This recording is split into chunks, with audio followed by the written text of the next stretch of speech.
সম্মানিত আমিরে জামাত ডাক্তার শফিকুর রহমানের অফিসিয়াল টুইটার অ্যাকাউন্ট গত 31 তারিখ বিকেল বেলায় হ্যাকড হয়েছিল এবং সেখানে পোস্ট হয়েছিল। সেটা আমরা আমাদের জায়গা থেকে আমরা সলভ করার জন্য চেষ্টা করেছিলাম। সেই বিষয়গুলো আপনাদের জানা আছে।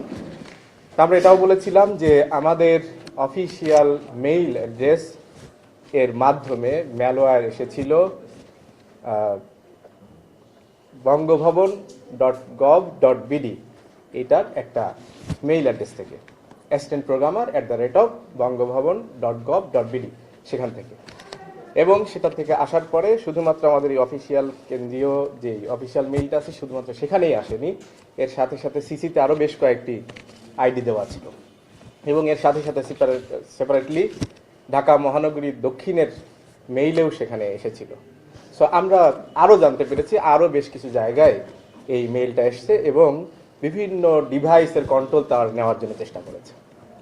সো অলরেডি অনেকগুলো ডিভাইস তাদের দ্বারা কন্ট্রোল হয়ে আছে। সো আমরা জানি না কতগুলো ডিভাইসকে তারা কন্ট্রোলে নিয়েছে, এটা আমরা সরকারের কাছে আজকে যেটা বলে এসেছি সেটা আলোকে আমরা প্রত্যাশা করতে চাই তারাই এই লিস্টটা দেওয়া দরকার যে কতগুলো ডিভাইসকে তারা কন্ট্রোল করেছে, অবৈধভাবে ইন্ট্রুডার হিসাবে সেখানে প্রবেশ করেছে। আজকে সেটারই ধারাবাহিকতায় আমরা দেখতে পারলাম যে সম্মানিত সেক্রেটারি জেনারেল মিয়া গোলাম পরোয়ার সাহেবের যে টুইটার অ্যাকাউন্ট সেটার মধ্যে তারা একটি অনাকাঙ্ক্ষিত পোস্ট করেছে। আমিরে জামাতের ওখান থেকে অ্যাকাউন্ট থেকে যেই পোস্টটা করেছিল সেটারই একটা নিজের মতো করে ব্যাখ্যা করে, আমরা 1-2-3 দিন ধরে যেভাবে বলে আসছি যে সে কথাগুলো আমাদের ছিল না, কিন্তু সেটা একটা নিজের মতো করে ব্যাখ্যা দাঁড় করে তারা এখানে পোস্ট করেছে। রাত 8:31 তারা একটি পোস্ট করেছে এই অনাকাঙ্ক্ষিত পোস্টটি, এবং আমরা এটা 9:30-9:30 দিকে আমরা বুঝতে পেরেছি এইরকম একটি পোস্ট এখানে এসছে, এবং আমরা ইমিডিয়েটলি অ্যাকশন নেওয়ার মধ্যে দিয়ে 9:30 সময় আমরা সেটাকে ডিলিট করেছি এবং একই সাথে আমরা সেটাকে সেখান থেকে অ্যানাউন্সমেন্ট দিয়েছি 11টার পর। সো সেই জিনিসটাই আপনাদেরকে আজকে বলার জন্য আমরা এখানে ডেকেছি, অনুরোধ করেছি আসার জন্য যে এই পোস্ট যেটা দেওয়া হয়েছিল আজকে সেটা আমাদের কোনো কথা নয়, আমাদের কোনো বক্তব্য নয়।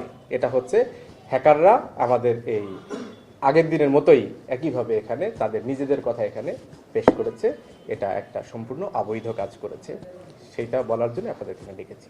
এবং আরেকটা জিনিস উনি যেটা উল্লেখ করেছিলেন আমি রিপিট করতে চাই, সেটা হচ্ছে আমরা যেই ল্যাব রিপোর্ট আগের ইনসিডেন্টসের ক্ষেত্রে ল্যাব রিপোর্ট কালেক্ট করেছিলাম, সেটা দিয়ে আরেকটা ল্যাব রিপোর্ট আমরা deep forensic analysis report collect করেছি এবং সেটার মধ্য থেকে আমরা দেখতে পেরেছি সেটা হচ্ছে প্রথম অরিজিন মেইল বক্স, এটা হচ্ছে এখানে bcc.gov.bd সেখান থেকে ইন্ট্রোডিউস হয়েছে এবং সেখানে এই যে একটু আগে যেটা বলেছিলাম যে bangabhavan.gov.bd সেটার মানে সার্ভার আসলে এইখানে রাখা, বিসিসির এখানে রাখা। সো সেখান দিয়েই আসলে এসছে, আমরা এবারে একটা প্রমাণ পেলাম এবং সেটার মধ্যে দিয়ে ঘুরে বিভিন্ন পর্যায়ে দিয়ে এসে ফাইনালি রিসিপিয়েন্টের এখানে এসছে। সো এবং একই সাথে ওই যে ম্যালওয়্যারটা, সেই ম্যালওয়্যারটা আমরা আরও অ্যানালাইসিসের মধ্যে দিয়ে পেয়েছি, সেই ম্যালওয়্যারটা originated from neighbouring country India থেকে এটা অরিজিনেট হয়েছে।